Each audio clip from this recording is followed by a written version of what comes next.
How to identify the right targeted audience. ഓരോ ബിസിനസ്സിനെ നോക്കിയിട്ട് അവരുടെ ക്ലയന്റിനോട് ചോദിക്കണം, എന്താണ് നിങ്ങളുടെ ബിസിനസ്, എന്താണ് നിങ്ങളുടെ ടാർഗറ്റ് ഗ്രൂപ്പ്, നിങ്ങൾ ഏത് ജിയോഗ്രഫിക്കൽ ലൊക്കേഷനിലാണ് നിങ്ങൾ ചെയ്യുന്നത്. നമ്മൾ ആ ബിസിനസ് ക്ലിയർ ആയി പഠിച്ചിട്ട് വേണം സ്ട്രാറ്റജി ഡിഫൈൻ ചെയ്യാൻ. നമുക്ക് റീടാർഗറ്റ് ചെയ്യാൻ പറ്റും. റീച്ച് ക്യാമ്പയിൻ ചെയ്തിട്ട് നമ്മുടെ ഒരു ബാനറോ റീലോ ഇട്ട് റീച്ച് ക്യാമ്പയിൻ ചെയ്ത് കഴിഞ്ഞാൽ ആ റീച്ച് ക്യാമ്പയിനിൽ എത്ര ആൾ നമ്മുടെ ക്യാമ്പയിനിൽ എൻഗേജ് ചെയ്യുന്നുണ്ട് നോക്കുക. എൻഗേജ് ചെയ്യുന്ന ആളാണെങ്കിൽ അത് നമുക്ക് റൈറ്റ് ടാർഗറ്റ് ഓഡിയൻസ് ആണ്. ഓഡിറ്റ് റിപ്പോർട്ട് എടുത്ത് നോക്കി നമുക്ക് അറിയാൻ പറ്റും നമ്മുടെ ക്യാമ്പയിനിൽ ഇത്ര ആളുകൾ ഇത്ര പെർസെന്റേജ് സമയം വാച്ച് ചെയ്യുന്നുണ്ട്. അപ്പോൾ അത് റൈറ്റ് ഓഡിയൻസ് ആണ്.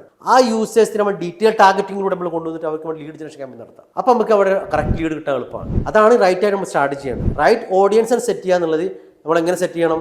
ബൈയിങ് പേഴ്സോണ കണ്ടെത്തണം. എഡ്യൂക്കേഷൻ ആണെങ്കിൽ സ്റ്റുഡൻ്റ് ആണ് ബൈയിങ് പേഴ്സൺ, അല്ലെങ്കിൽ പാരൻ്റ് ആണ്. ഈ റെസ്റ്റോറൻറ്റ് ഫോർ എക്സാമ്പിൾ, നമ്മുടെ റെസ്റ്റോറൻറ്റുകളൊക്കെ ടാർഗറ്റ് ഓഡിയൻസ് എവിടെ ഉണ്ടാകുക? സിറ്റികളിലാണ് മാക്സിമം 10-20 കിലോമീറ്റേഴ്സ്. സിറ്റി അല്ലാത്ത സ്ഥലത്താണെങ്കിൽ 5 കിലോമീറ്റർ 2 കിലോമീറ്റർ ഒക്കെ ഉണ്ടാവും അവരുടെ റേഡിയസ്. അതേപോലെ ടാർഗറ്റ് ഗ്രൂപ്പ് കണ്ടെത്താൻ അത് ക്ലിയറായി ക്ലയൻറ്റിനോട് മനസ്സിലാക്കിയിട്ട് അവരുടെ ബൈയിങ് പേഴ്സോൺ ആരാന്ന് ക്ലിയറായി കണ്ടെത്തണം.